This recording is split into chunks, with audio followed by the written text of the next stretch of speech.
Bien, bonjour à tous. J'avais fait une vidéo de 20 minutes pour me présenter mes vœux et en fait c'était inaudible.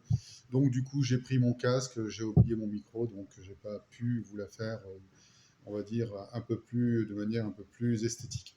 En tous les cas, je souhaite à tous et à toutes une excellente année 2023. Je pense que ça sera dans la continuation de 2022, c'est-à-dire l'année des révélations, hein, Apocalypse et révélations. En vrai, que c'est pas la fin du monde. Je tenais tout particulièrement à souhaiter une excellente année 2023 aux soignants suspendus notamment, aux 15 000 soignants suspendus.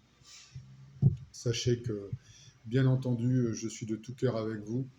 Euh, Comment vous dire, comment se fait-il qu'on laisse faire ça? Voilà, j'en dis pas plus. Ensuite, je voulais également donc souhaiter mes meilleurs voeux à toutes ces associations qui regroupent des gens qui ont perdu les leurs à cause de, vous savez quoi, de la soupe, paraît-il. À cela, bravo à Verity, bravo je veux trouver mon cycle, mon cycle. Bravo. Ce qui est dommage, c'est que devant l'adversité, effectivement, il n'y ait pas plus de gens qui soient dans ces associations-là. Et surtout de combattre et de vous battre. Encore une fois, bravo à vous. Et j'espère que cette année ne sera pas une année aussi délicate. Je pense que malheureusement, si en termes de conséquences, j'ai commencé l'année avec quelqu'un une relation simplement, comment dirais-je, médicale d'ailleurs, et qui a des soucis de santé, mais qui ne voit absolument pas le lien. Hein. Donc vous voyez parfois le déni, le déni en fait de ces gens-là qui ont cru que la médecine était 100% garantie et surtout qu'elle avait la science infuse. Il y a belle lurette en fait qu'on n'est plus dans ce cas. En tout cas, je vous souhaite à tous et à toutes une excellente année 2023, bonheur, santé, amour. En tout cas, c'est de tout mon cœur, vraiment. Je ne suis pas venu, j'ai fait une vidéo en janvier 2022 pour vous présenter mes vœux, j'ai pas le temps, je vous dis franchement, j'ai beaucoup de choses à faire, surtout au niveau du judiciaire. Je tenais, comme vous êtes mes abonnés, à vous tenir au courant de cette affaire, qui est ni plus ni moins que l'expression, le microcosme de tout ce que vous vivez. C'est d'ailleurs pour ça que cette année, je vais faire un livre et je vais vous expliquer en détail ce qui s'est passé dans cette affaire. Et je pense que là, vous comprendrez un peu ce que vous vivez. Voilà, parce que c'est retranscrible, bien entendu, dans tout ce que vous faites. Voilà. Et je voulais également vous dire que le 25 janvier, j'allais faire une vidéo avec Mike Borowski pour la deuxième fois, parce que tout simplement, il s'est passé des choses quand même en 2022. Alors, pas celles qu'on aurait aimées d'ailleurs, hein, c'est-à-dire une justice équitable, impartiale, avec un vrai travail. Non, celle-là, elle n'a pas encore eu lieu. Je ne sais pas ce qu'on attend, certainement le dégel, hein, surtout qu'il fait assez froid ici. Mais dans tous les cas de figure, je tenais à vous tenir au courant. Hein. Bien sûr, il n'y a pas que des gens aimables et aimants hein, sur ces abonnés, hein, j'en suis convaincu, hein, qui sera retranscrit, bien entendu, déformé, enfin tout ce que vous voulez, il n'y a pas de souci.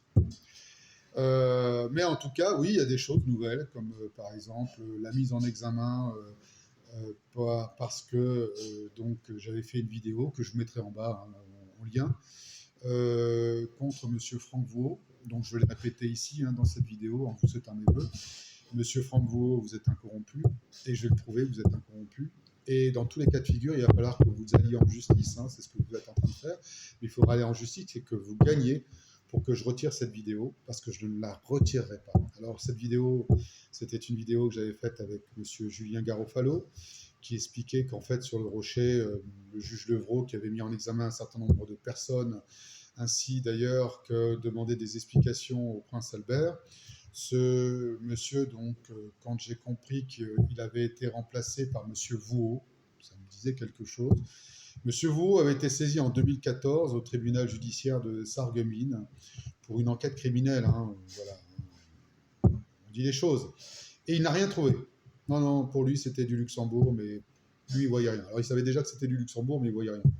Monsieur Vouot, qui est, bon, juge d'instruction à Sarreguemines, hein, devient 3 ans et demi plus tard, devient en fait tout simplement 4 ans plus tard, devient juge d'instruction à Monaco. Et puis comme Julien Garofalo le disait, hein, je tiens à le dire, hein, quand c'est vrai, c'est vrai, il a tout effacé, il a tout mis sous le tapis. Voilà, donc c'est pour ça d'ailleurs qu'il a repris pour 3 ans. Là, on lui a redonné le 4 novembre dernier, 2022, il en a repris pour 3 ans, ce qui est inadmissible.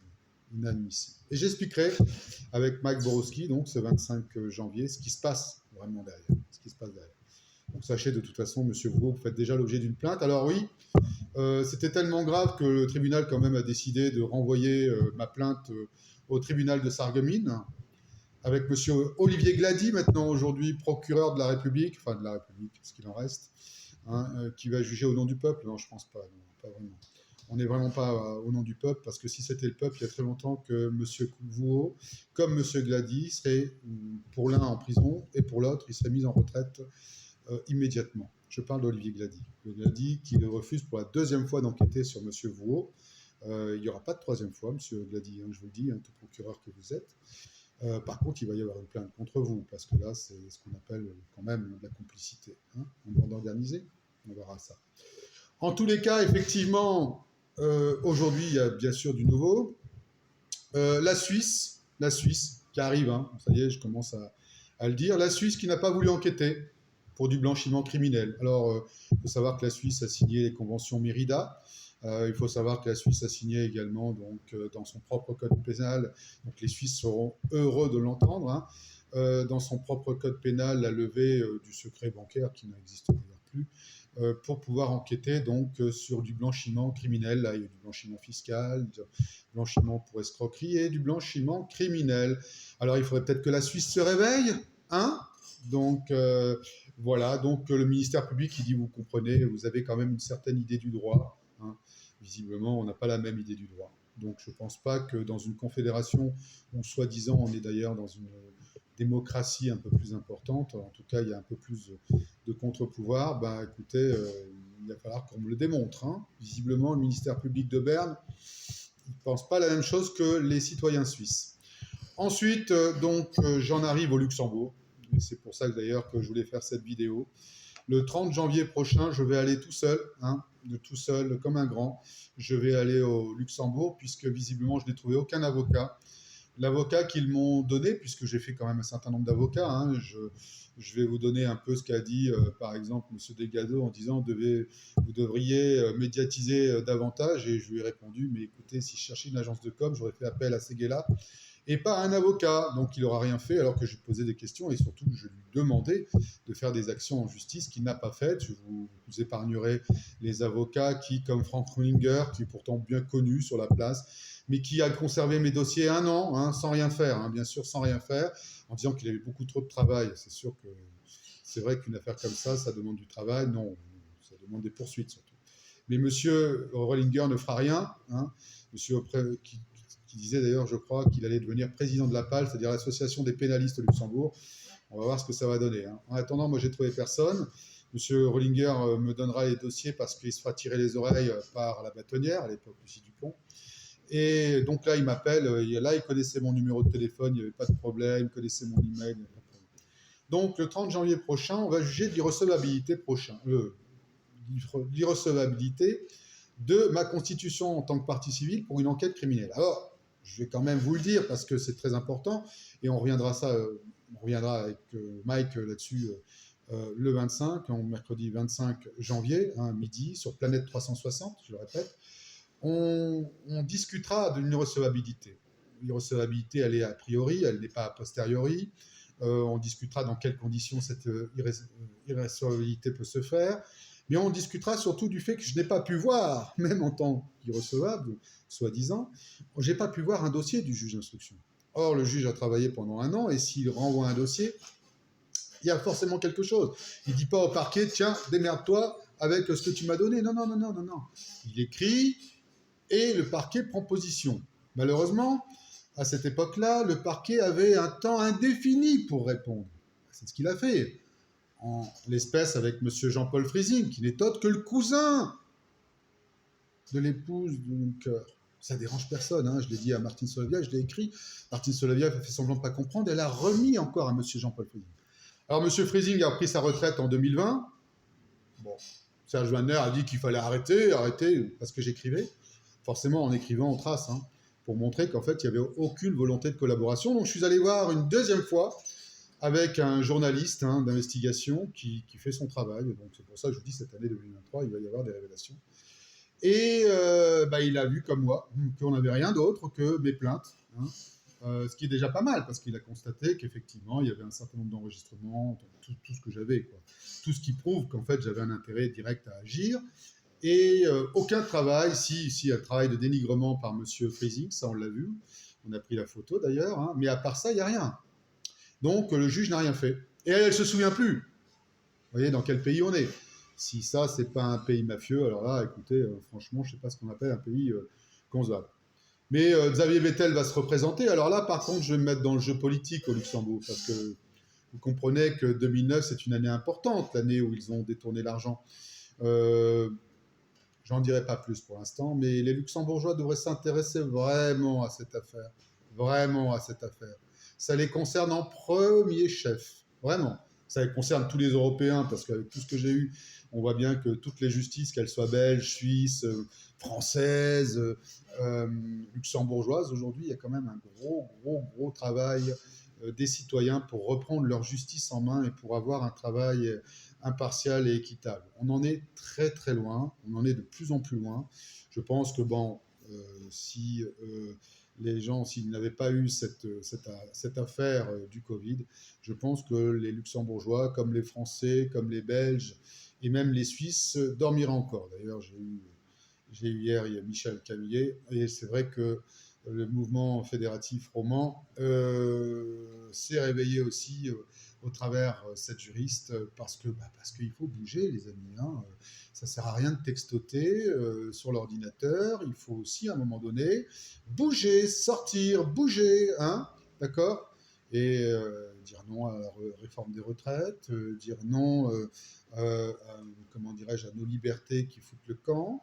Il va falloir bouger en toute tranquillité. Hein, je n'appelle pas à aller manifester avec des baramines, hein, comme j'ai pu le voir récemment sur les réseaux sociaux. C'est pas du tout le but. Hein. Au contraire, ils font le jeu d'ailleurs de la police, qui va bien entendu s'en servir pour avoir une définition de la protection de la sécurité qui bien entendu sera défavorable à tous les manifestants pacifistes. Donc, je vous répète, bougez, sortez, arrêtez, éteignez votre télé. Je vous répète, hein, éteignez votre télé.